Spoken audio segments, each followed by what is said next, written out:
Fala, galera! Tudo tranquilo? Bora começar mais uma aula? Para que vocês aproveitem da melhor forma, eu vou te dar algumas dicas.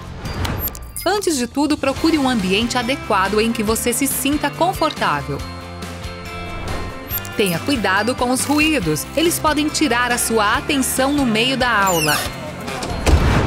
Ajuste o volume do seu dispositivo e dê preferência por ouvir o áudio pelo fone de ouvido. Pegue papel e caneta para fazer anotações ou utilize seu computador ou smartphone para marcar pontos importantes da aula. Utilize o chat nos momentos adequados e colabore. Sua participação é muito importante. Mantenha o foco e atenção na aula e lembre-se de que o caminho até a residência dos seus sonhos está cada vez mais próximo. Aproveite e bora pra cima!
Um diferencial importante que a Medway tem é a relação bem próxima, né, que os professores têm com os alunos.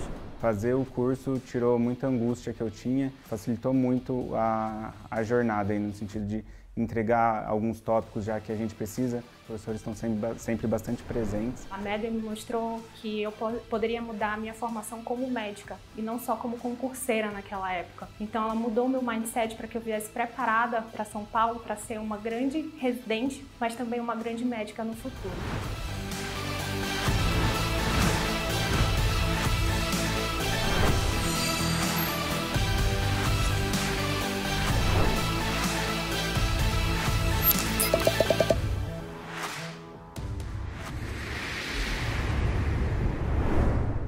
Fala, galera, meus queridos, minhas queridas, sejam muito bem-vindos à nossa primeiríssima semana de apostas da nossa cobertura de provas da Medway.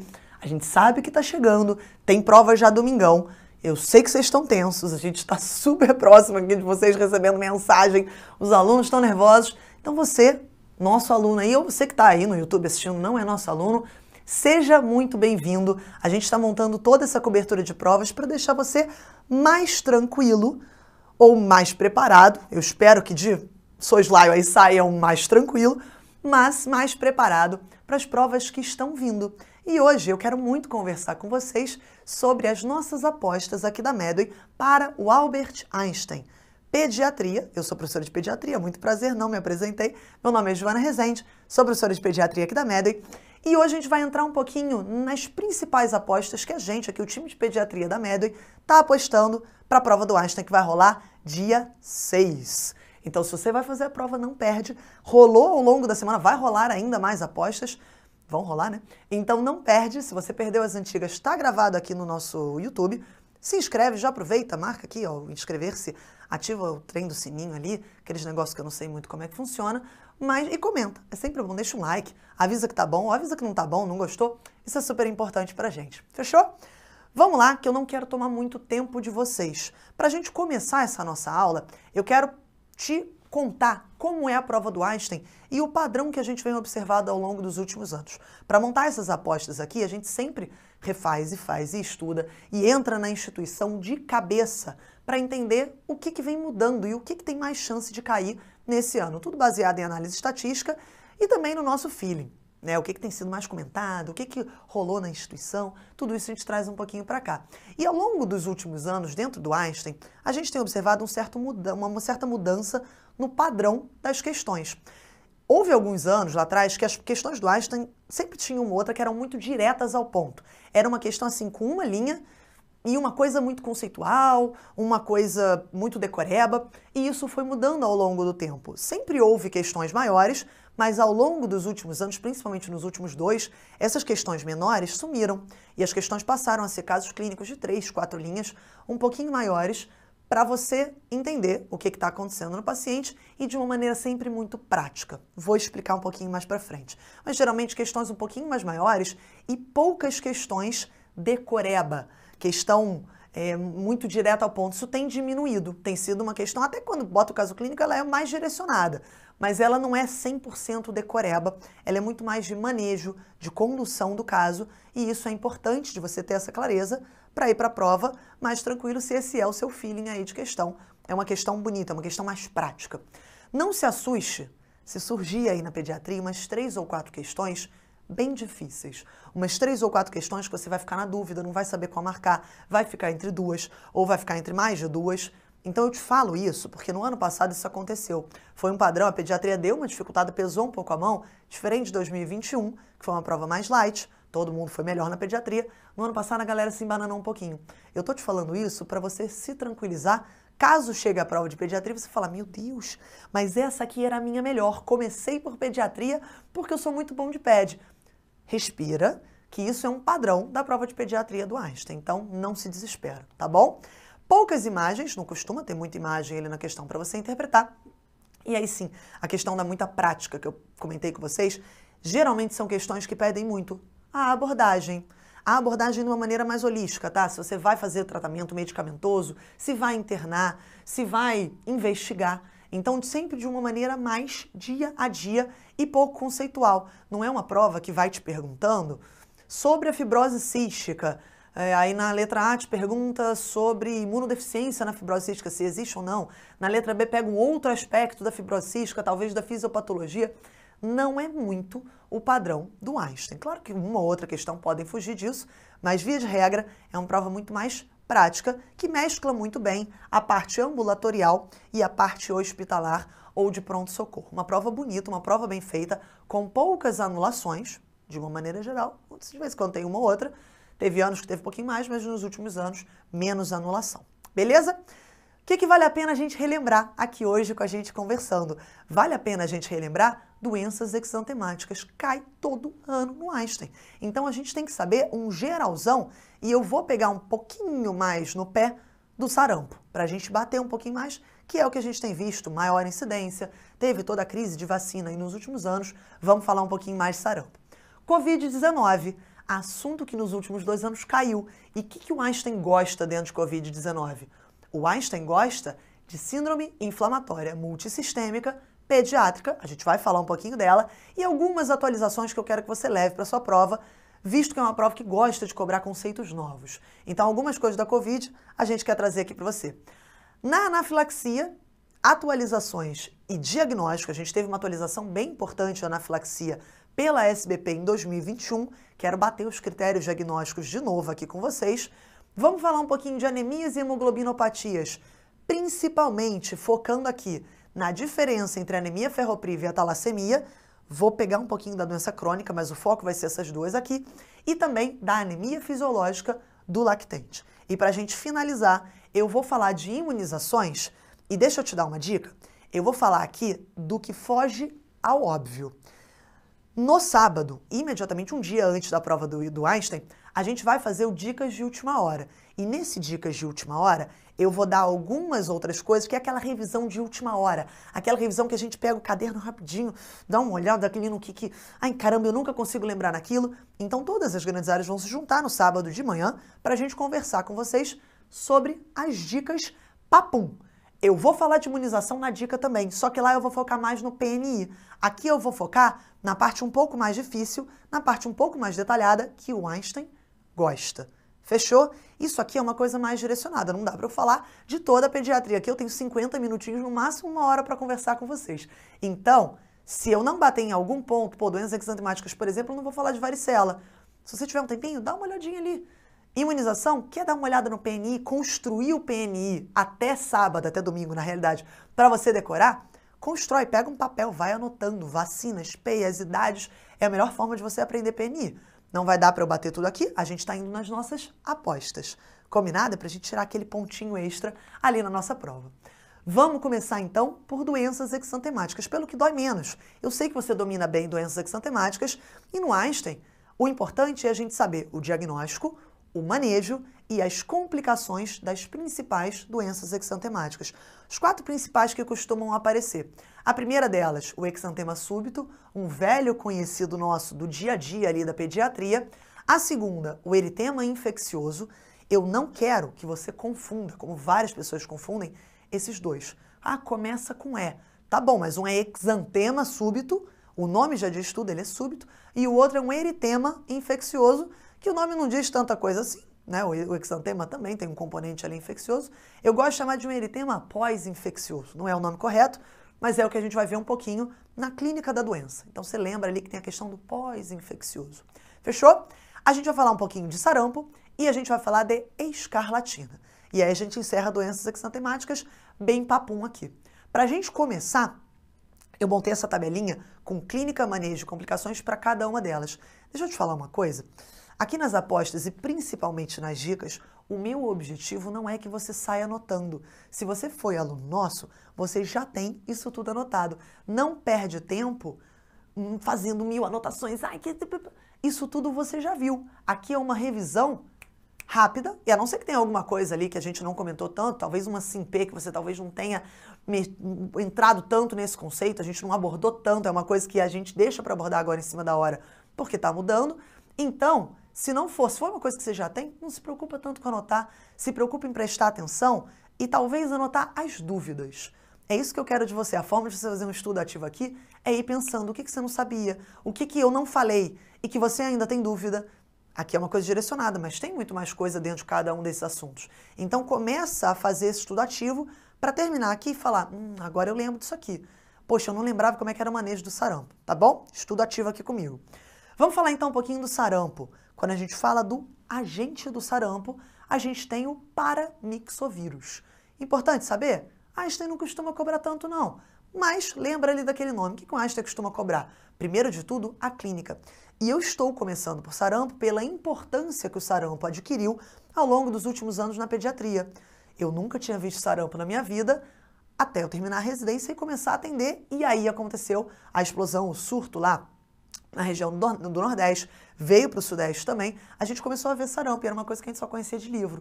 E como que você vai matar uma questão de sarampo na sua prova? Repara aqui comigo que a clínica, você vai levar assim para sua prova. É uma gripe com rash. E tem uma outra coisinha ali que você tem que lembrar. Mas quando a questão começa a te falar um paciente muito gripado, com coriza, uma obstrução nasal, uma tosse muito importante, pode ter uma conjuntivite, que na gripe também pode ter, e associado a isso tem um exantema, muito dificilmente isso vai ser outra coisa que não sarampo. Então, quando a gente fala de pródromos gripais, conjuntivite, tosse, coriza, um pródromo específico que eu quero que você lembre, que eu sei que você já domina, que é o pródromo patognomônico, as manchas de Koplik, manchinhas brancas que aparecem na região ali de pré-molar, molar, manchinhas brancas, um enantema, né, com um halo eritematoso. Fechou? Isso geralmente começa antes da febre aparecer. Então, você tem um Koplik antes da febre, na realidade pode coincidir com a febre, mas antes principalmente do exantema aparecer.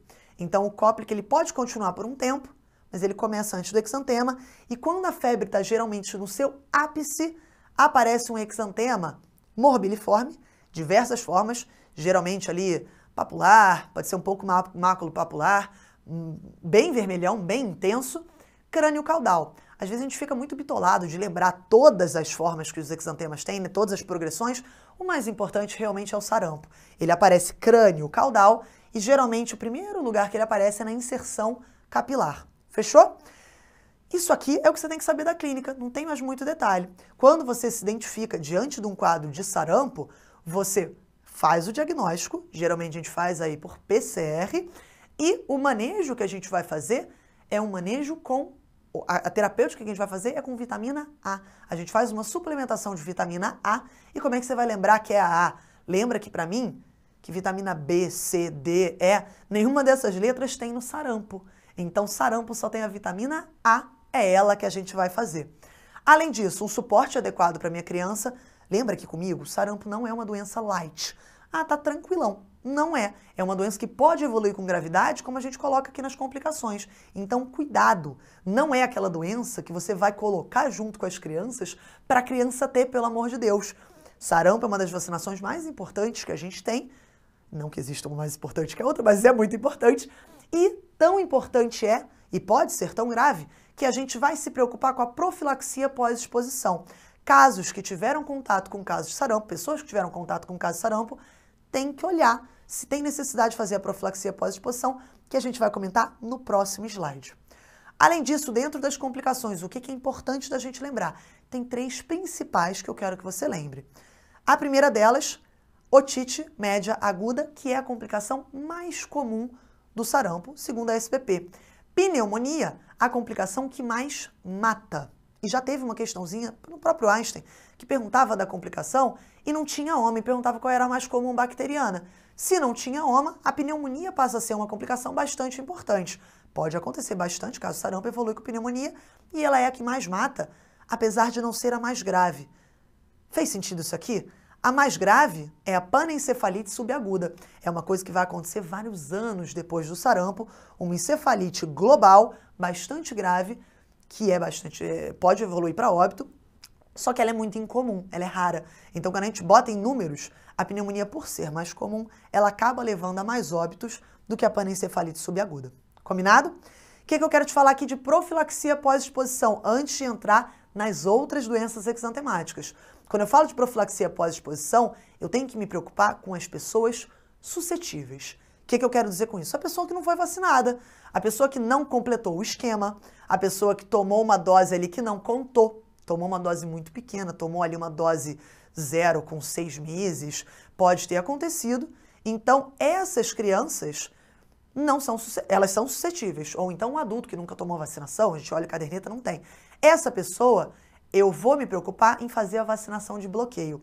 A regra geral é a vacinação de bloqueio até 3 dias. Agora, se ela não pode fazer uma vacinação de bloqueio, vamos supor aqui, é uma vacina de vírus vivo, vacina de vírus atenuado. Então, eu não posso fazer a vacinação de bloqueio nessas pessoas. Em quem que eu posso fazer a vacinação de bloqueio? Em suscetíveis maiores de 6 meses, então a idade aí que eu vou considerar, poxa, passou de 6 meses, eu posso fazer a vacinação de bloqueio. E nas crianças que eu não posso fazer a vacina, eu vou optar pela imunoglobulina. Essa imunoglobulina vai ter um prazo um pouquinho maior, até o 6º dia. Então, até 3 dias, até 6 dias eu posso fazer imunoglobulina. Quem são essas pessoas que não podem receber vacina? Menores de 6 meses, pessoas, mulheres que estão grávidas e pessoas imunocomprometidas. Justamente por ser um vírus vivo atenuado, não posso fazer nessa galera.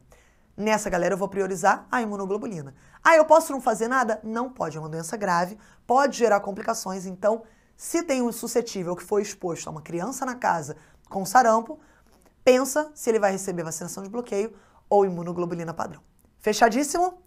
Voltando aqui para as outras doenças exantemáticas, a gente vai falar agora de uma bem tranquila, o exantema súbito. O nome já diz tudo. Eu tenho um paciente lactente, então essa é uma doença tradicionalmente de pacientes ali por volta dos 2 anos, pode ser um pouquinho menor, pode ser um pouquinho maior, causada pelo herpes vírus 6 ou 7. Se te perguntar qual é o principal é o 6 em questões de prevalência, e ele vem com uma febre que pode ser bastante alta, pode bater ali os 40 graus, a mãe vem preocupada. Normalmente a criança está bem, está com 40 graus, mas está ali pulando, felizona, no intervalo interfebre, ela está excelente, causando no seu consultório, causando no pronto-socorro.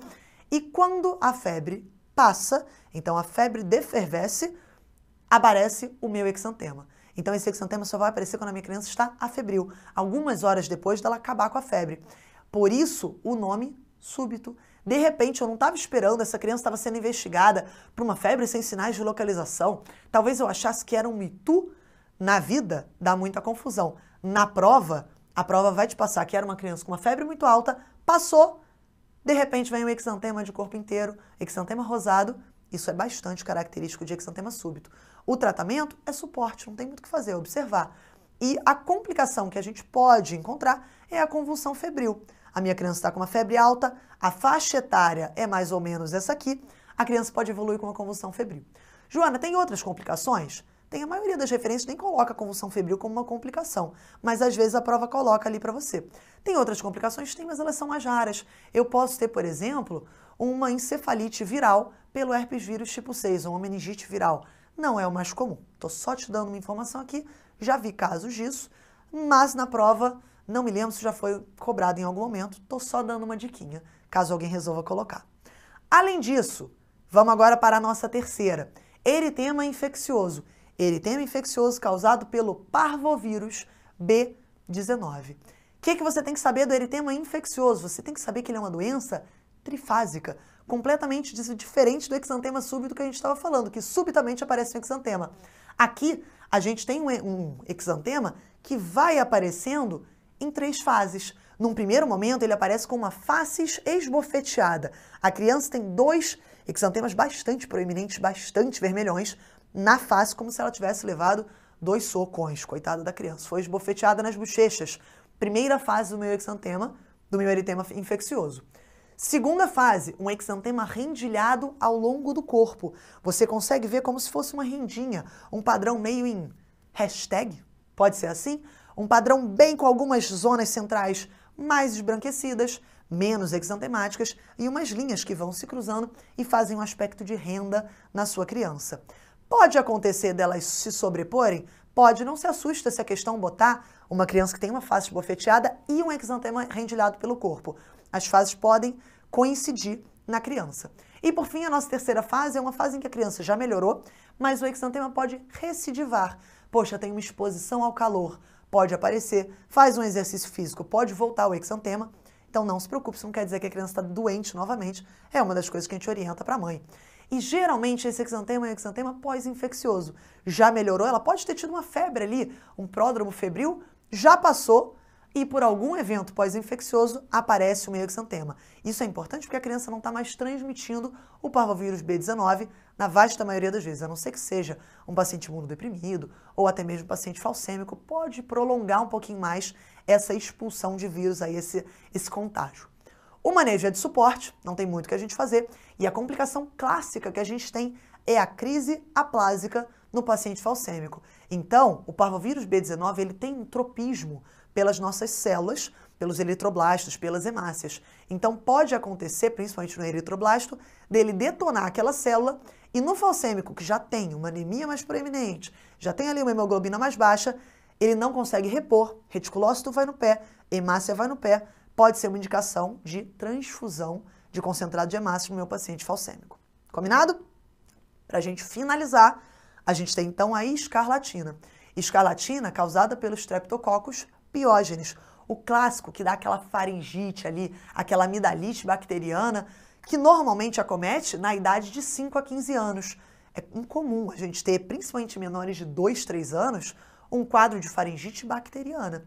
E aí, o que vai acontecer é, poxa, essa criança teve um quadro de amidalite recente e logo em seguida ela apareceu com um rash bastante característico, um rash micropapular, várias papulinhas pequenas, você passa a mão, você sente uma aspereza, é um rash em lixa que a gente chama, associada a um sinal de Paixia e um sinal de Filatov.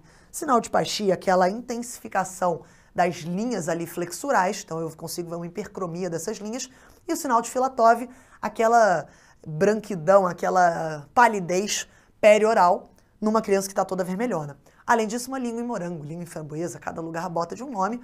O tratamento que a gente vai fazer é erradicar o Streptococcus pyogenes, aquela cepa que está ali na nossa criança. Então, se ela não tratou ainda, vai receber uma penicilina benzatina ou uma amoxicilina.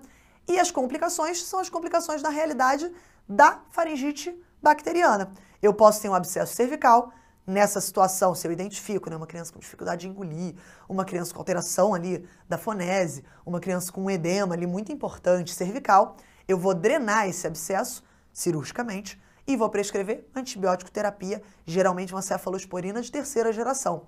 Posso ter febre reumática, posso ter uma glomerulonefrite pós-estreptocócica, uma GNDA, aí também na minha criança como uma complicação possível. Fechamos o primeiro tópico? Deu para sacar? Bem papum. Só relembrando alguns conceitos aqui para você. Vamos para o nosso segundo. Esse aqui talvez o mais denso aqui da nossa aula. E quando a gente fala de Covid-19 na pediatria, nos últimos anos a gente notou no Einstein uma predileção muito grande pela síndrome inflamatória multissistêmica pediátrica, a SINP. A continuação do nome dela é que ela é potencialmente associada à Covid-19. Eu vou fazer um resuminho breve de Covid antes de entrar na SINP, só para trazer atualizações aqui para você levar para a prova, e depois a gente entra principalmente no diagnóstico da SINP. Fechou? Quando a gente fala de resuminho, tem uma coisa muito importante aqui da Covid-19, que são os cuidados gerais com o nosso recém-nascido. Se eu tenho uma mãe com Covid-19, que entrou em trabalho de parto, veio para a minha maternidade, tem alguns cuidados que eu tenho que tomar. Principalmente referente à amamentação. Então, pode ser uma questão aí da sua prova, se a amamentação na Covid-19 está autorizada ou não. A verdade é que até agora a gente não identificou nenhum estudo muito claro, nenhuma prova muito concreta de que eu posso transmitir o Covid-19 pelo leite. Então, a amamentação está perfeitamente autorizada. Gente, é difícil um pediatra não querer amamentar. Então, a não ser que tenha um motivo muito claro, raras vezes a gente vai contraindicar a amamentação. O que a gente faz é uma série de cuidados para minimizar o contágio do meu RN com a Covid-19 da mãe. Então, a amamentação está autorizada desde que com máscara e cuidados de higiene. Joana, qual máscara? A SBP não deixa claro. A SBP só coloca ali no último guideline que teve desse ano de amamentação com várias doenças, a SBP, se não me engano, de agosto, a SBP coloca máscara.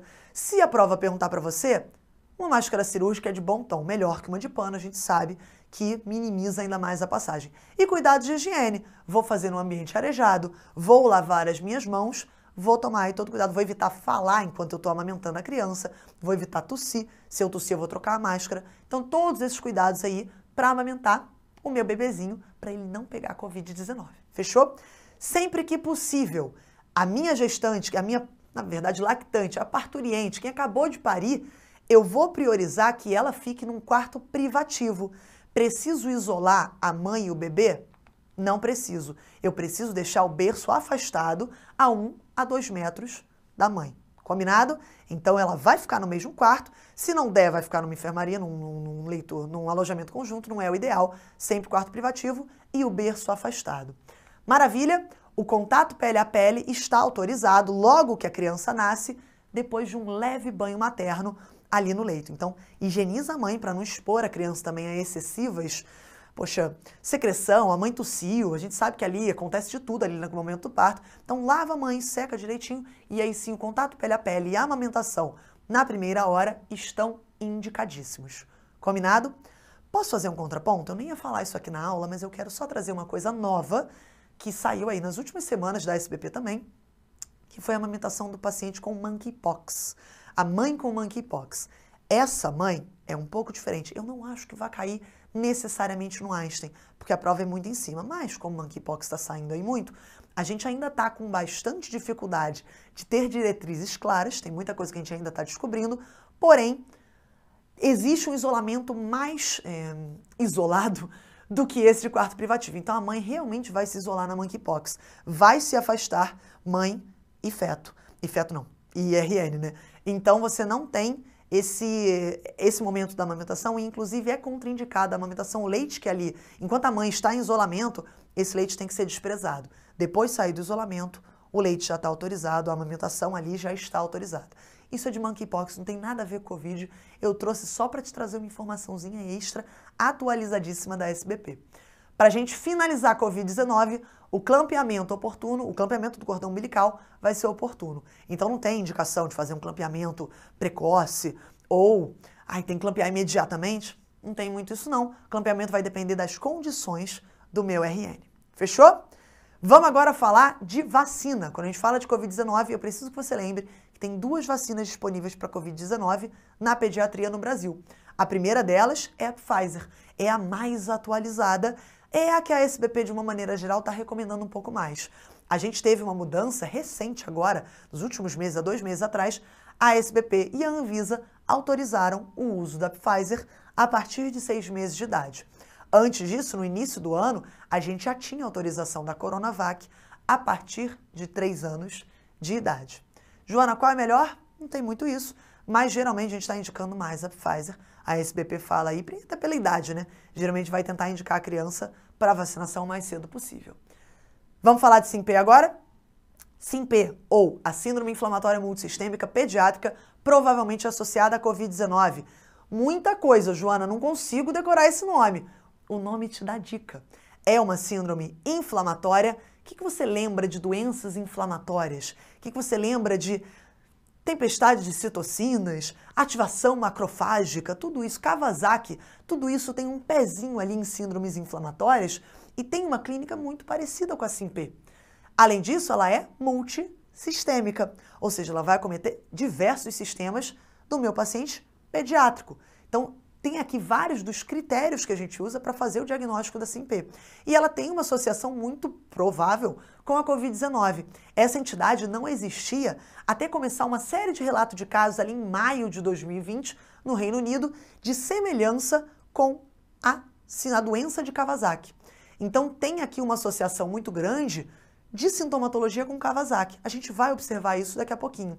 É importante a gente ter uma ideia de epidemiologia, né? Que menos de 1% da Covid-19 na pediatria evolui de fato para a SINP. Então é uma doença rara. Não é todas as crianças que vão evoluir para a síndrome inflamatória multissistêmica, ok? O que mais a gente precisa saber? A faixa etária mais acometida pela SINP é nas crianças pré-adolescentes ou início da adolescência, de 8 a 11 anos de idade. Olha aqui um ponto importante. A gente sabe que Covid-19 na pediatria ele tem um pico de gravidade em pacientes menores que 1 ano de idade. Mas aí eu estou te falando simples e puramente de Covid grave. Não é a mesma coisa que a síndrome inflamatória multissistêmica. Tem critérios diferentes. Covid grave é até meio confusão. É um Covid que evoluiu grave, é um acometimento respiratório grave. Evoluiu para ali, ventilação mecânica, teve uma série de complicações, mas é majoritariamente uma coisa respiratória. Pode ter eventos trombóticos e tudo. Na SINP, a gente raramente tem um acometimento respiratório. Tem outras coisas mais parecidas com o Kawasaki e a SINP especificamente não costuma acometer menores de 1 ano de idade. A faixa etária é principalmente isso aqui.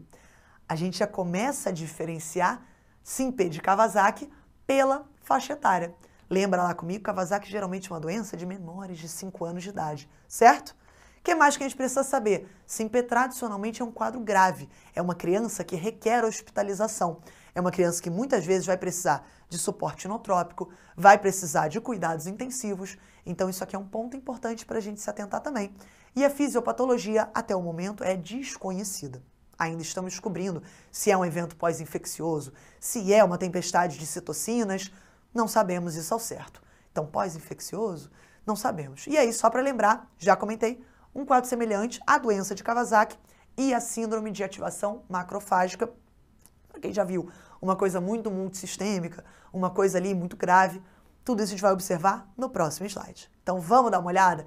Joana, quanta coisa! Calma! Eu vou te botar alguns pontos aqui, eu vou reforçar quais são os mais importantes. Te falei do Kawasaki. O que você lembra do Kawasaki? Poxa, Joana, eu lembro da febre, eu lembro do rash, eu lembro da alteração de mucosas, eu lembro da conjuntivite não purulenta. Olha aqui as 4. Febre, rash, alteração de mucosa, conjuntivite não purulenta. Sabe o que mais eu lembro? Eu lembro que pode ter um acometimento cardíaco, principalmente de aneurisma coronariano. Olha por que todo mundo se confundiu tanto entre essas duas doenças, até caracterizar a SINP como outra entidade. Tem muita coisa muito semelhante. O que muda então? Como é que eu vou conseguir diferenciar? Eu preciso que você entenda, o nome já te fala tudo. É uma síndrome inflamatória. Eu vou ter tradicionalmente marcadores inflamatórios muito elevados. Meu PCR vai estar muito alto, minha VHS pode estar aumentada, meu fibrinogênio pode estar aumentado, então eu posso ter uma hiperfibrinogenemia falei bonito, eu posso ter um aumento de dedímero, eu posso ter um aumento de ferritina, tudo isso proteínas de fase inflamatória, proteínas de fase aguda, todas elas podem estar aumentadas. Tudo isso é critério também para a gente fechar o nosso diagnóstico de SINP. O que mais que eu tenho?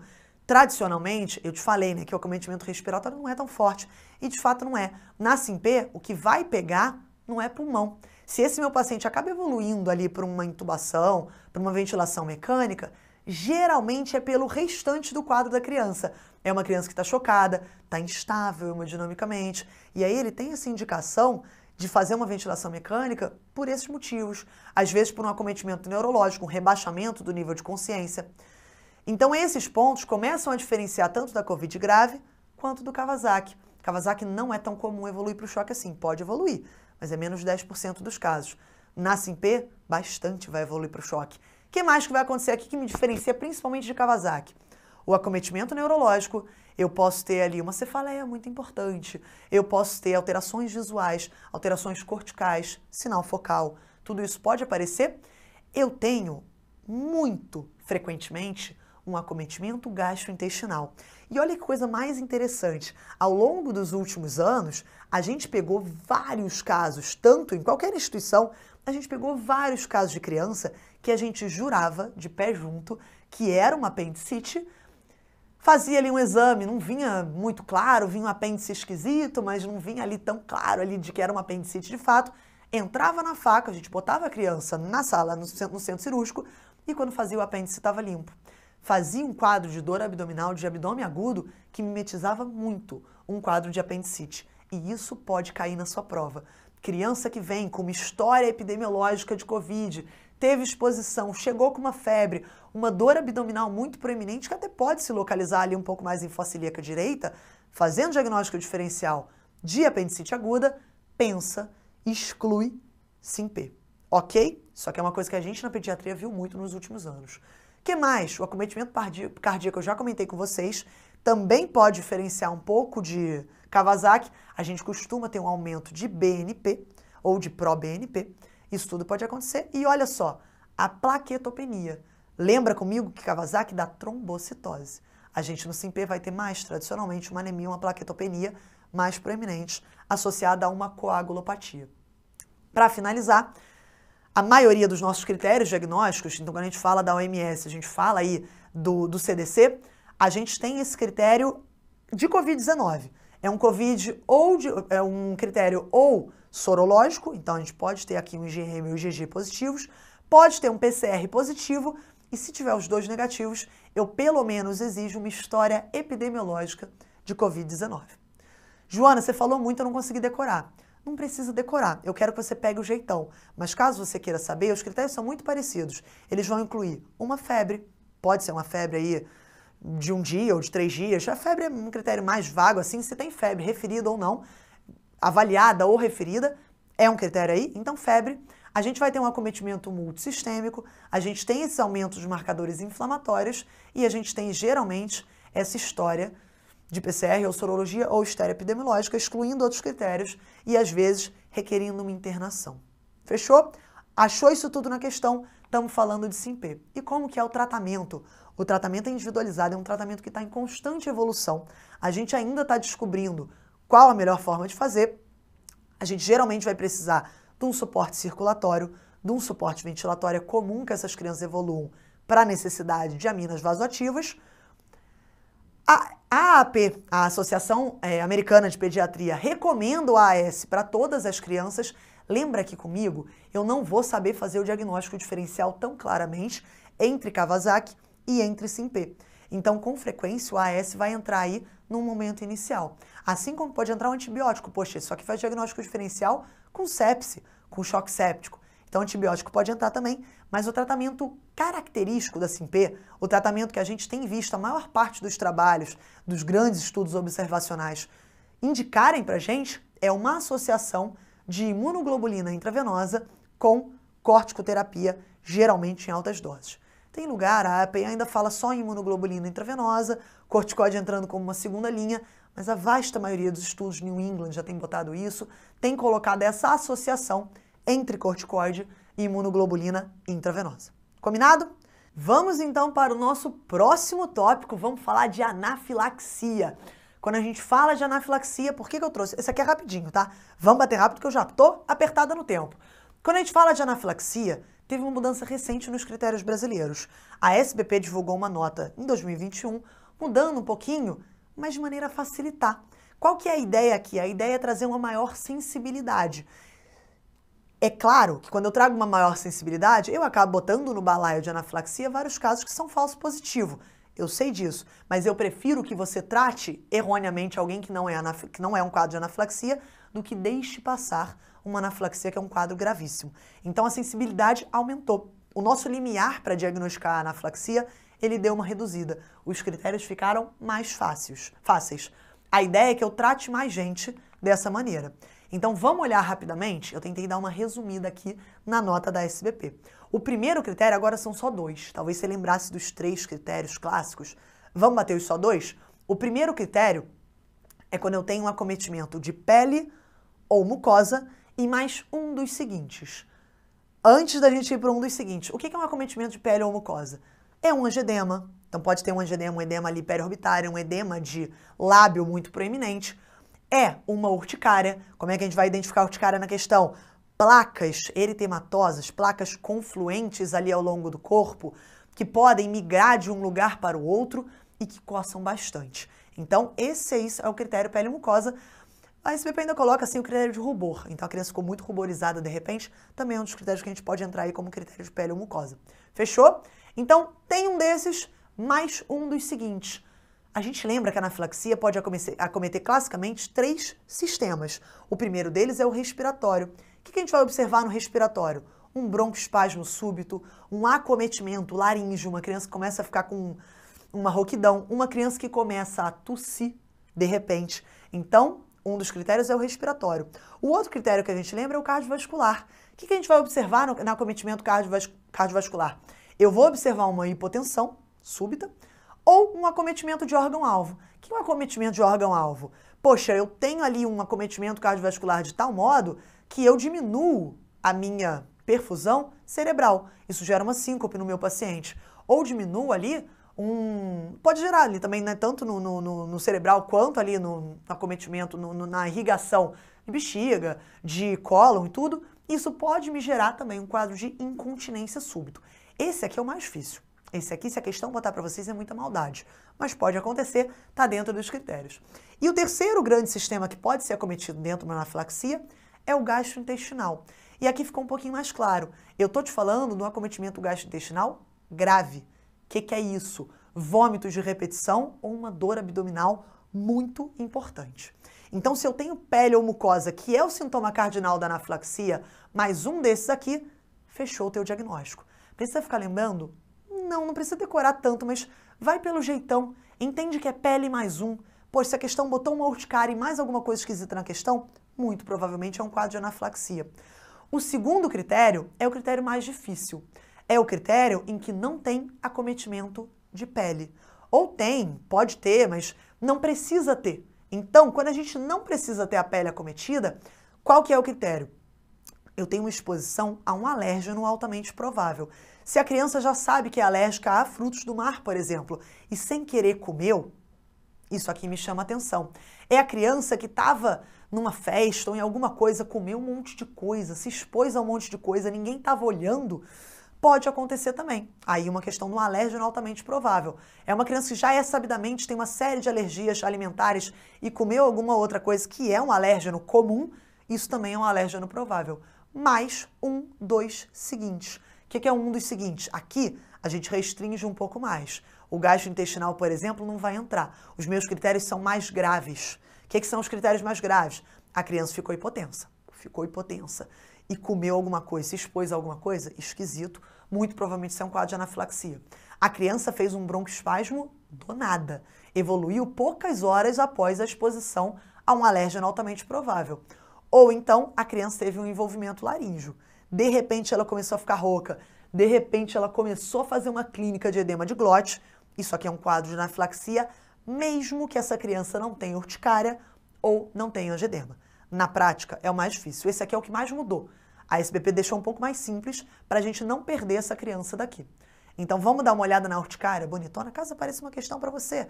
Olha as placas eritematosas, confluentes muitas vezes, geralmente com um centro mais claro e que podem migrar. Ora tá aqui, daqui a pouco aparece aqui, geralmente demora um tempinho aí, são placas elevadas, né? Placa, o nome já diz, então, e coçam bastante. Bastante característico da urticária. E o angedema, que também é bastante clássico aí, de um quadro alérgico, geralmente aqui no lábio ou periorbitário. O manejo da anafilaxia que a gente vai fazer, primeiríssima coisa é a nossa adrenalina na dose de 0,01 miligrama por quilo intramuscular no vasto lateral da coxa. Tem que lembrar isso tudo? Tem, é super importante você saber. Combinado? O que mais que a gente vai fazer? Se a criança chega para mim hipotensa, se a criança chega com um choque anafilático, eu tenho que manejar o ABC dela. Eu preciso tomar cuidado para melhorar o C, no caso. Então, eu vou fazer soro fisiológico a 0,9% ou Ringer lactato, naquela dose de expansão da pediatria, 20 ml por quilo, intravenoso. Posso fazer também uma posição de Trendelenburg, né? Boto ali, elevo o pé da criança, diminuo um pouco o nível da cabeça para melhorar ali a perfusão e o estado circulatório da criança. Posso fazer desde que ela não esteja vomitando muito, tá? E broncodilatador se ela estiver sibilando. Chegou para mim, esse aqui é o manejo de primeira linha. Boto no oxigênio se estiver precisando, se estiver ali desaturando, beleza, maravilha. Segunda linha para essa criança, a gente já tem algumas medicações que ultimamente têm sido um pouco mais questionadas. Antihistamínico, será que ajuda de verdade? No fim das contas, na prática a gente acaba fazendo, a maior parte dos serviços ainda faz. Corticoide tem aquela questão ali de impedir a reação bifásica. Já tem um trabalho recente, nos últimos 2 anos, que saiu que mostra que o corticoide parece não ajudar na prevenção da reação bifásica, que seria aquela anafilaxia que volta depois de algumas horas, depois de 6, 8 horas. Então é bastante questionado e por isso mesmo é uma medicação de segunda linha. Eu posso fazer? Tranquilamente, mas você não vai fazer num primeiro momento. Além disso, o que mais que eu vou fazer?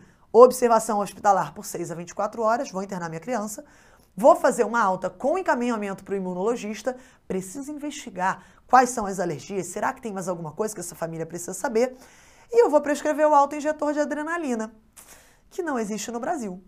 SAD, eu sei, triste, porém, você vai prescrever de toda forma e vai falar que, olha, existe lá fora, dá para comprar, se der, se possível. Se não der, paciência, eu preciso orientar essa mãe para sempre que houver alguma exposição grave, mandar direto para o hospital. Combinado? E evitar o alérgeno. Fundamental. Ok? Acabamos agora o nosso 4º tópico, vamos para o 5º tópico. Opa, perdão, acabamos o 3º tópico, vamos para o nosso 4º tópico, papum. Quero te falar um pouquinho do diagnóstico diferencial de anemias microcíticas. O Einstein gosta de cobrar anemia e hemoglobinopatia. Não costuma cair tanto quanto outras instituições aqui de São Paulo, especificamente a anemia falciforme. Porém, a anemia microcítica, principalmente esse diagnóstico de anemia ferropriva, diferencial com talassemia, anemia fisiológica do lactente, outras anemias, eventualmente algumas anemias hemolíticas, como a deficiência de SPD, também caem. Eu quero focar aqui com você no que é mais importante para a instituição. Não é que nunca tenha caído falciforme, tá? Já caiu, mas não é o que mais cai. Então, quando a gente fala de diagnóstico diferencial de anemia microcítica, isso sempre gera uma confusãozinha. Quando que a gente vai suspeitar que é uma anemia ferropriva ou que parece ter um componente aí da hemoglobinopatia, que é a talassemia? Então, a gente tem algumas dicas, eu vou te falar das dicas laboratoriais. Tem outras dicas? Perfeitamente tem. Vamos focar nas laboratoriais primeiro? Lembra aqui comigo que se eu estou falando de uma anemia microcítica, eu estou te falando de um VCM reduzido. Estou te falando ali de um VCM menor, geralmente que 77, que é o corte que a gente usa na pediatria. Estou te falando de um RDW aumentado na anemia ferropriva. Joana, o que é RDW que eu não lembro? É o índice de anisocitose. Então, é o grau de diferença entre as hemácias. Então, quando eu tenho uma anemia ferropriva, eu tenho hemácias que, no momento que elas foram ali criadas, eu tinha mais ferro disponível. Então, elas são hemácias um pouquinho maiores. E a anemia foi se desenvolvendo, eu comecei a ter hemácias, menorzinhas, porque tinha menos ferro disponível. Então, depende um pouco, varia, não são todas as hemácias iguais, e por isso mesmo que o meu RDW é aumentado, geralmente maior que 14%. Leva esses números como um flerte aí, vai flertando com eles para na hora da questão você se lembrar vagamente da minha vozinha falando com vocês. Quando eu falo de ferritina, se eu estou te falando de anemia ferropriva, é uma anemia que se desenvolveu depois de eu depletar as minhas reservas. Reserva essa principal, reserva de ferro aqui pra gente, a ferritina sérica. Então, detonou a ferritina, geralmente a níveis menores que 30, ou às vezes menores que 15, uma depressão bem grave, na anemia ferropriva, isso vai estar também se refletindo. O TBIC, o total de locais de ligação do ferro, ele vai estar aumentado. Meu corpo vai estar interpretando que eu preciso absorver mais ferro. Então, ele disponibiliza mais locais nas minhas hemácias para ligar o ferro ali. Então, ele acaba aumentando. Por contrapartida, se o problema não é necessariamente ligar ao ferro, é porque realmente existe pouco ferro, eu aumento a quantidade de vagas para o ferro, mas não tem tanto ferro assim. A minha transferrina despenca. Então, a saturação de transferrina, que é quantos desses locais estão ocupados, também dá uma caída. Então, esse aqui é o padrão característico da cinética de ferro dentro da anemia ferropriva. Quando a gente olha para a beta-talassemia, que nada mais é que um defeito quantitativo dentro da minha cadeia beta, então eu estou produzindo menos beta do que eu deveria. Lembra lá da minha hemoglobina, que tem a maioria delas tem 2 cadeias alfa, 2 cadeias beta? Se eu tenho uma beta-talassemia, isso é um espectro de doenças, mas eu estou produzindo menos cadeias beta do que eu deveria. Então, isso aqui vai se refletir em todas as minhas hemácias. O VCM vai ser reduzido. Só que o meu RDW, aquela diferença de tamanho entre as hemácias, vai ser normal. Então, não tem hemácias maiores, hemácias menores, todas as hemácias são pequenininhas iguais. Então, costumo ter um RDW aí na faixa dos 12%, sempre um RDW menor que 14%. Eu não tenho nenhum problema no ferro. Não tenho aí uma depressão de ferro, não tenho uma depressão das minhas reservas. A minha ferritina vai estar normal, o meu TBIC vai estar normal, a minha saturação de transferrina vai estar normal. Joana, e se não tiver essa diferença? Daqui a pouco eu vou falar de anemia de doença crônica aqui no final, só para dar um plus. Mas e se por acaso na questão não foi pedido cinética de ferro? E acontece, às vezes isso aqui é uma das coisas que a gente não precisa pedir. Por quê? Poxa, porque o RDW já está me dando uma dica. Na anemia ferropriva é comum que eu tenha também uma trombocitose associada. Na beta-talassemia isso geralmente não vai acontecer. Na beta-talassemia eu posso ter um número total de hemácias aumentado. Aquele número que a gente nunca olha. Aquele número assim, contagem total de hemácias, que você pula e fala, não importa. Na beta-talassemia pode ser uma dica para você, esse número costuma estar no limite superior ou um pouquinho aumentado. E além disso, tem toda a história de fatores de risco. Poxa, se é um paciente que tem uma família que veio ali da região do Mediterrâneo, família italiana, já me aponta um pouquinho mais para a beta-talassemia. Se é uma criança que se alimenta super mal, que não fez pré-natal, que não fez a suplementação de ferro ali quando devia, naquela idade ali do lactente, então isso tudo vai me apontar um pouquinho mais para a ferropriva. Não necessariamente a gente precisa de todos esses critérios aqui para fechar um pouco mais o diagnóstico. Se eu quiser confirmar o diagnóstico da ferropriva, aí sim, eu vou pedir uma cinética de ferro. Se eu quiser confirmar o diagnóstico de uma beta-talassemia, eu vou pedir uma eletroforese de hemoglobina, para ver onde que está, qual hemoglobina que está ali despontando mais, para eu identificar se tem algum padrão de talassemia. Combinado? Para a gente finalizar a anemia de doença crônica, aqui a coisa muda um pouco de figura. É mais comum até que eu veja um VCM normal, mas pode ser reduzido também, um RDW normal ou aumentado, mas não se compromete muito. A anemia de doença crônica não se compromete muito. Na cinética de ferro pode ser um diferencial entre as duas. Repara aqui para mim que esses dois itens aqui vão estar diferentes. Tem uma série de coisas, de componentes inflamatórios na anemia da doença crônica que vão gerar esse padrão daqui. A gente tem um aumento da ferritina sérica, eu não consigo pegar esse ferro da ferritina sérica, eu tenho uma redução do TBIC e uma redução também da saturação de transferrina. Combinado? Não costuma cair muito no Einstein, não. Trouxe só para dar um playzinho para você. Quando a gente fala de anemia fisiológica da infância, mudei de assunto, tá? Repara aqui para mim, depois eu vou entrar rapidinho no ferropriva, mas olha aqui para mim que na anemia fisiológica da infância, esse aqui é um diagnóstico diferencial muito importante que as provas adoram cobrar de vocês. Quando a gente nasce, quando o meu RN nasce, ele tem um estado de policitemia.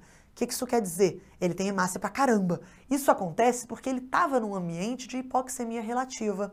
dentro lá da placenta materna, dentro ali da barriga da mãe, no útero, eu tinha uma dificuldade, eu recebia um sangue muito menos oxigenado do que eu recebo quando eu venho para o ar ambiente. Então, nesse ambiente de hipoxemia relativa, para eu continuar entregando oxigênio para os tecidos, né, eu como RN, eu como feto no caso, eu precisava fazer uma polistemia, mais hemácia para conseguir entregar melhor. Quando eu venho para o ambiente extraútero, quando acontece a minha primeira respiração, a minha PaO2 aumenta, isso naturalmente gera uma modificação ali no meu organismo do feto, que é uma redução da eritropoetina. Então eu não preciso mais dessa polistemia. A ideia agora é que eu normalize os números de hemácia para eu conseguir continuar entregando oxigênio muito bem para os meus tecidos. E quando isso aqui acontece, somado a uma vida média da HbF, a hemoglobina fetal, de 90 dias, uma meia-vida um pouquinho menor do que a hemácia adulta, do que a hemoglobina adulta, que é de 120 dias, esses dois fatores somados geram uma resposta fisiológica, que é a minha anemia fisiológica. Acontece ali por volta de 6 a 12 semanas. Tradicionalmente, a criança de 2 meses. É o que a questão geralmente costuma colocar para vocês. E isso é normal.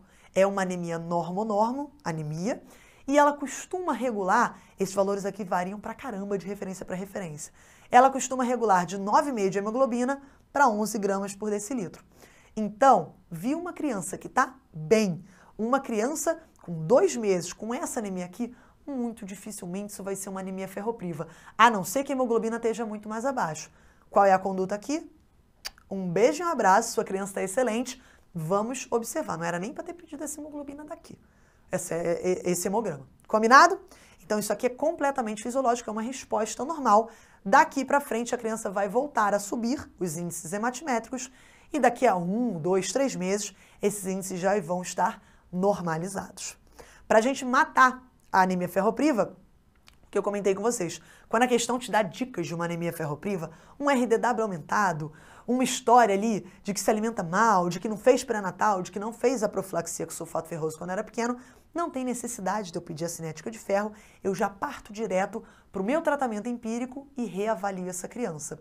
Então, o que são essas dicas? Já comentei com vocês. Erro alimentar, ausência de suplementação, uma anemia hipomicro, com RDW aumentado, pode ter uma trombocitose, tudo isso aí são dicas para eu pensar numa anemia ferropriva. E eu posso ter reticulócitos normais ou reduzidos. Não é uma anemia com reticulocitose, como geralmente a talassemia é. Então tem algumas diferenciações aqui antes de eu pedir a cinética de ferro. Se eu identifico isso daqui, eu tenho autorização para fazer o tratamento empírico da minha criança com ferro elementar via oral, na dose de 3 a 6 miligramas por quilo por dia de ferro elementar. Combinado? Vamos então para nossa última aposta aqui do Apostas do Einstein na Pediatria, imunização. Já te falei que PNI tem que saber. Para toda prova que você vai fazer, tem que saber PNI. A melhor forma de você saber PNI é montando você próprio. Marca lá as datinhas, vai colocando, porque aí você não vai errar nunca mais trem e dá para fazer até domingo isso, sem preguiça. Eu vou falar um pouquinho de PNI com vocês no sábado, pré-prova, no Dicas de Última Hora. Aqui eu quero te falar o que o Einstein gosta de sair do óbvio quando o assunto é imunização. Então sempre tem que saber o PNI, mas é importante você saber um extra. Eu quero focar com você em contraindicações absolutas e relativas das vacinas e eu quero focar com vocês em eventos adversos, principalmente da BCG e da DTP. O Einstein de vez em quando cobra umas questõezinhas de tuberculose, mas a maioria das vezes eles cobram justamente sobre a BCG. Então vamos atualizar aqui umas coisinhas para você não esquecer. Para a gente refrescar contraindicações gerais a vacinas vivas atenuadas. Quando a gente pensa em contraindicação de vacina, a maioria delas vai ser para atenuada. A contraindicação geral é alergia à vacina. Poxa, já teve um evento alérgico, alguma vacina atenuada ou não, inativada, isso é uma contraindicação absoluta. Agora, quando a gente fala de vacina viva atenuada, eu tenho aquele plus. Eu tenho medo daquele vírus ali ou daquela bactéria ali causar justamente uma infecção na minha criança. Então, geralmente a de vírus, né? Eu vou contraindicar quando eu tenho imunodeficiências congênitas ou adquiridas. Paciente que tem alguma imunodeficiência não pode receber de maneira nenhuma uma vacina viva atenuada. Neoplasias malignas. Por quê? Pelo mesmo motivo. Eu tenho um paciente imunossuprimido, eu tenho um paciente que está em quimioterapia, eu tenho um paciente que só pela neoplasia já está no estágio de imunodepressão. Então, esses dois aqui são muito semelhantes. Eu tenho um paciente que fez corticoterapia em altas doses maior que 15 dias, ou faz uso de algum imunossupressor. É tudo no sentido de alguma imunodeficiência, alguma imunocomprometimento, vamos colocar assim? Poxa, eu tenho um paciente transplantado, ele faz uso de imunossupressor, não pode receber vacina de vírus vivo atenuado. Eu tenho um paciente com síndrome nefrótica, que está ali fazendo corticoterapia já há 2 semanas no tratamento. Vamos segurar essa vacina de vírus vivo atenuado até ele melhorar. E aí sim, quando ele sair, a gente faz a vacinação adequada. Então essas são obrigatórias. E, além disso, a gente tem algumas coisas para relembrar de quando adiar a nossa vacinação. Quando a gente tem um paciente com febre. Joana, febre é contraindicação? Não é contraindicação, até porque na vasta maioria das vezes, a criança com febre está bem. A criança tem uma doença leve. Por que a gente acaba contraindicando quando a criança tem febre? Porque eu tenho medo que essa mãe vá falar por aí, vai falar mal, vai difamar a vacina, falando que a vacina deu febre. E não é nada disso, a criança já estava previamente doente, eu seguro e espero essa febre melhorar. E normalmente depois dos 15 dias eu faço a vacinação adequada. Isso aqui de uma maneira geral, tá? Se eu tenho uma corticoterapia em dose imunossupressora, o que é uma dose imunossupressora? Mais do que 2 mg por quilo por dia, geralmente é o que a gente faz aí para o paciente com síndrome nefrótica, eu espero 1 mês dele terminar o tratamento para eu fazer a vacinação viva atenuada. Se eu tenho uso de algum imunossupressor, aí outro imunossupressor, né, que não a corticoterapia, ciclosporina, azatioprina, metotrexate, eu vou adiar 3 meses. E se é um paciente transplantado, eu vou segurar. Olha só que coisa curiosa, o transplantado, eu vou segurar para vacina não viva também. Eu seguro 3 meses para uma vacina não viva. Por quê, Joana? Porque a resposta imune dele vai ser toda errada. Então eu tenho que esperar um tempinho até ele conseguir fazer essa adaptação adequada da medula para ter uma resposta imunológica eficiente para a vacina não viva. Então 3 meses para essa galera e 1 a 2 anos para a vacina viva. Combinado? Se for uma transfusão de plasma, imunoglobulina, isso aí varia bastante.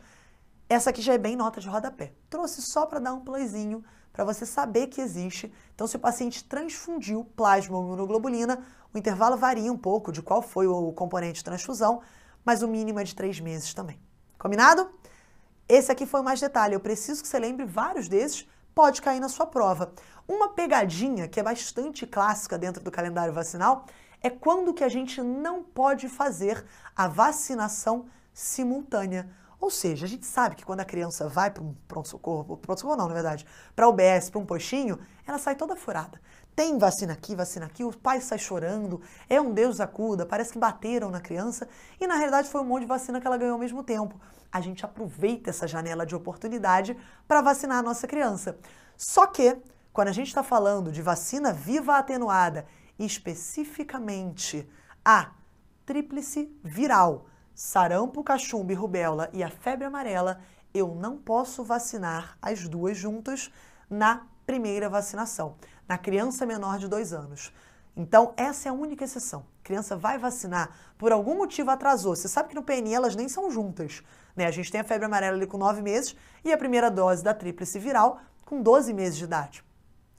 Justamente porque a gente pede para esperar pelo menos 1 mês de intervalo entre essas duas vacinas. Se ela, por acaso, não tomou a febre amarela com 9 meses e chegou com 12 meses para tomar as vacinas, você vai ter que segurar uma delas. Combinado?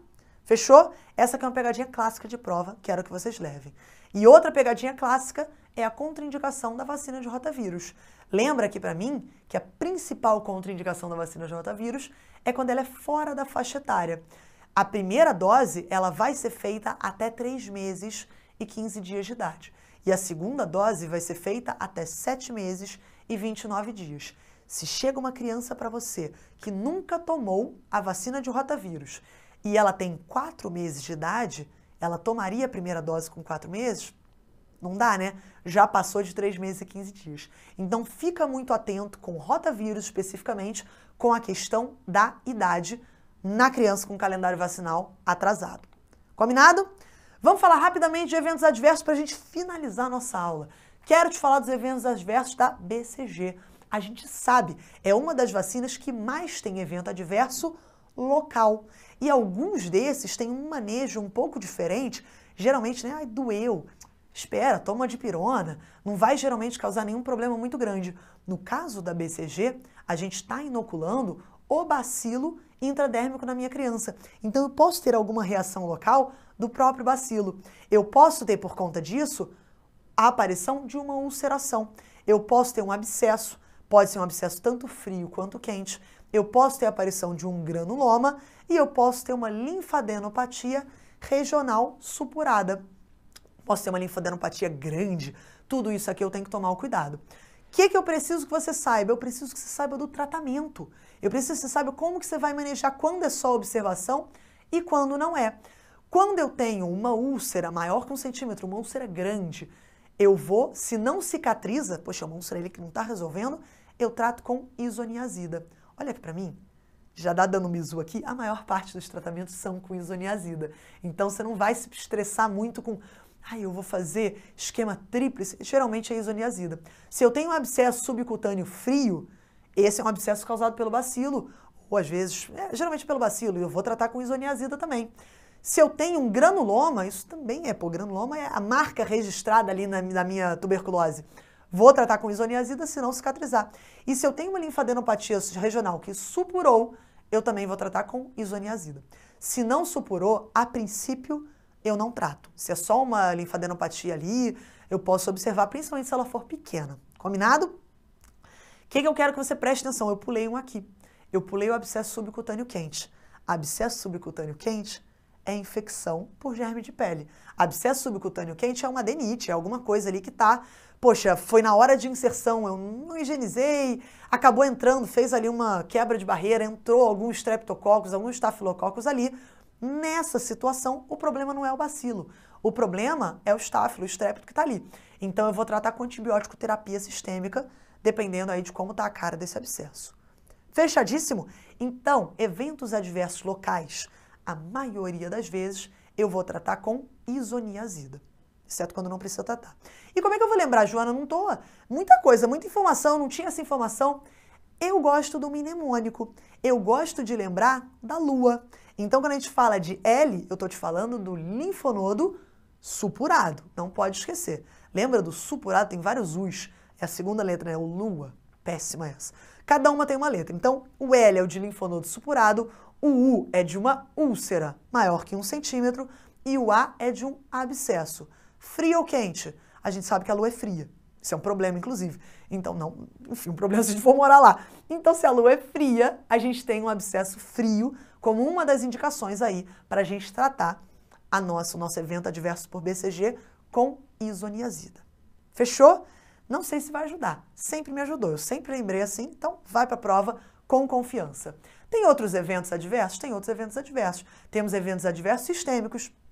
Quando eu tenho um acometimento grave de pele, um acometimento osteoarticular, acometimento de mais de um órgão, acometimento de vários linfonodos, aí a coisa muda de figura. Aqui eu preciso fazer tratamento, realmente o tratamento tríplice da tuberculose. Aqui a minha criança está desenvolvendo provavelmente uma BK vacinal. Então aqui eu vou fazer HIP, né? Vou fazer isoniazida, rifampicina e etambutol por 2 meses e vou fazer a isoniazida e a rifampicina por 4 meses. Eu falei HIP, perdão. Eu vou fazer etambutol. Tá bom? Combinadíssimo? Então cuidado aqui com esse ponto. E pra gente finalizar, vamos bater aqui rapidamente os eventos adversos da DTP. Quando a gente fala da DTP, eu tô te falando que o componente problemático, o componente problema, é o P de pertussis. Então lembra assim para mim, raramente o componente problemático vai ser o toxoide diftérico, vai ser o toxoide tetânico. Então a questão adora colocar isso para você, você já sai na frente lembrando que a pertussis geralmente é o problema. Tão problemático que lembra aqui para mim que naturalmente, no normal, o PNI já para de indicar o componente P celular a partir de 7 anos de idade. Então a partir de 7 anos a gente já não faz mais DTP. O reforço vai ser feito sempre com a DT. No máximo a gente vai fazer a DTPA em pacientes maiores de 7 anos que tem a indicação.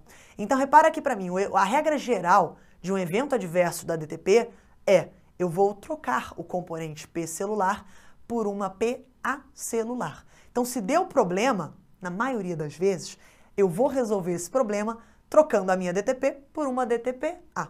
Combinado?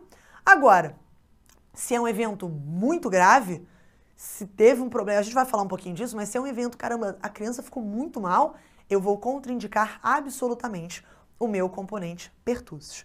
Muito grave, risca pertussis, a criança vai fazer a partir daí o reforço só com DT. Quais são esses eventos que podem acontecer? E o queridinho das bancas é o primeiro evento daqui, ó. O evento, o episódio hipotônico e hiporresponsivo. O nome já diz tudo. Dentro das primeiras 48 horas pós-vacina, essa criança evolui com uma redução do tônus, ela fica molinha, dá uma esmorecida, fica ali hipotônica. Ela evolui com uma hiporresponsividade, você chama e a criança não interage. E ela evolui com uma diferença de pele. A pele se altera, seja para uma palidez, seja para uma cianose. Evento absolutamente assustador para a família. E normal, assim, não é comum, é bastante raro de acontecer, mas o pediatra já viu, vários pediatras já vimos isso acontecendo, não é uma bizarrice tão bizarra assim. Quando a gente fala de um segundo evento que pode acontecer, a gente tem a convulsão. Pode acontecer uma convulsão aí nas primeiras 72 horas pós-vacina. Nos próximos 3 dias pode acontecer. E por fim, o mais grave de todos é essa criança evoluir com uma encefalopatia. Um evento raro, gravíssimo, essa criança pode evoluir para óbito e ela começa a apresentar um quadro geral de encefalopatia, uma irritabilidade, uma redução do nível sensorial, pode acontecer eventos aí, sinais focais, eventos corticais, então tudo isso pode aparecer. Gravíssimo, graças a Deus, acontece pouco. O que a gente vai fazer com cada um deles? Todos você vai notificar e nos 2 primeiros eu vou seguir com a DTP-A, são eventos menos graves. Então, eu tenho a autorização para fazer o PA celular e, no caso da encefalopatia, eu notifico e sigo com DT. Nessa situação, pertussis está absolutamente contraindicada. Combinadíssimo? Fechamos a nossa aula por aqui. Eu espero que você tenha gostado. Comenta aqui no chat, deixa um like no vídeo, por favor, isso é super importante pra gente. Interage com a gente, me manda lá no meu direct, manda lá no @medway.residência médica. O que você está achando, o que você quer, o que você quer ver aqui na nossa cobertura de provas. E não esquece que neste próximo sábado vai rolar o Dicas de Última Hora. Eu vou estar aqui com vocês de novo, papum, rapidinho, para a gente bater as coisas que eu quero que você revise no dia anterior da prova. Não esquece de se inscrever aqui no canal e a gente se vê daqui a pouquinho. Não esquece também, um último ponto que eu quase esqueci, a gente vai ter live de correção das principais instituições do Brasil. Não só São Paulo bastante, outros estados também, então fica atento, porque no pós-prova a gente vai estar com vocês, em algumas ali há tempo de fazer o recurso que vocês tanto querem, tanto pedem pra gente, então não perde isso pra gente. Tudo a gente está falando lá no @medway.residência médica, o nosso Instagram, tudo que é relevante nessa reta final para vocês. Gente, um beijo enorme, sempre um prazer imenso estar aqui, a gente se vê, se cuidem e vão pra cima de todas essas provas. Beijo grande!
Um diferencial importante que a Medway tem é a relação bem próxima, né, que os professores têm com os alunos.